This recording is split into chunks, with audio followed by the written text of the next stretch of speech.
Megastar Chiranjeevi గారు నటించిన latest movie మన శంకర్ వరప్రసాద్ గారు భారీ అంచనాలతో సంక్రాంతి పోటీలో విడుదలై సంక్రాంతి హిట్ గా నిలిచిన ఈ సినిమా రీసెంట్ గా 4 వీక్స్ ని కంప్లీట్ చేసుకుంది. ఇక 4 వీక్స్ కంప్లీట్ అయిన తర్వాత టోటల్ వరల్డ్ వైడ్ గా వసూలైన కలెక్షన్స్ ఒకసారి గమనిస్తే నైజాం లో 46,95,00,000 షేర్ కలెక్షన్స్, సీడెట్ లో 23,16,00,000 షేర్ కలెక్షన్స్, ఉత్తరాంధ్రలో 22,79,00,000 షేర్ కలెక్షన్స్, ఈస్ట్ లో 15,80,00,000 షేర్ కలెక్షన్స్, వెస్ట్ లో 10,12,00,000 షేర్ కలెక్షన్స్, గుంటూరులో 11,34,00,000 షేర్ కలెక్షన్స్, కృష్ణాలో 11,07,00,000 షేర్ కలెక్షన్స్, నెల్లూరులో 6,91,00,000 share collections.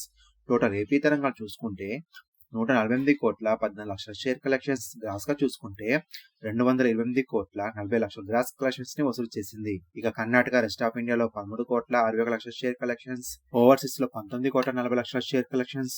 Total world wide గా చూసుకుంటే 181,15,00,000 షేర్ కలెక్షన్స్, గ్రాస్ గా చూసుకుంటే 299,25,00,000 గ్రాస్ కలెక్షన్స్ ని వసూలు చేసింది. బాక్సాఫీస్ దగ్గర 122 కోట్ల టార్గెట్ తో బరిలోకి దిగిన ఈ సినిమా ఇప్పటి వరకు 59,15,00,000 ప్రాఫిట్ ని సొంతం చేసుకుని బ్లాక్ బస్టర్ హిట్ గా నిలిచింది ఈ సినిమా. మరిన్ని లేటెస్ట్ న్యూస్ కోసం ఈ ఛానల్ సబ్స్క్రైబ్ చేసుకుని పక్కన బెల్ బటన్ ని యాక్టివ్ చేసుకోండి.